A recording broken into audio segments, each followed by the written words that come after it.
Hello everyone, তো আজ তোমাদের সঙ্গে শেয়ার করতে চলেছি নতুন একটা রেসিপি পটল আলু আর মুগ ডাল দিয়ে। তো প্রথমেই আমি কয়েকটা পটল নিয়ে নিয়েছি আর এগুলো ডুমো ডুমো করে কেটে নিয়েছি। এদিকে নিয়ে নিয়েছি মুগ ডাল আর একটা মিক্সার গ্রাইন্ডে আদা লঙ্কা কাজু বাদাম সব একসঙ্গে পেস্ট করে নেব। আর কড়াটা গরম করে মুগ ডালগুলো একটু শুকনো খোলায় ভেজে নেব।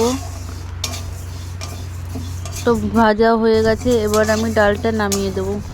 তো ডালটা নামানোর পর ওই একই কড়াইতে দিয়ে দেবো পরিমাণ মতো তেল। তেলটা গরম হওয়ার পর এখন আমি এই কেটে রাখা আলু আর পটলগুলো একসঙ্গে ভেজে নেব। পটল ভাজতে কিন্তু অনেক সময় লাগে, অনেক সময় ধরে ভাজতে হবে।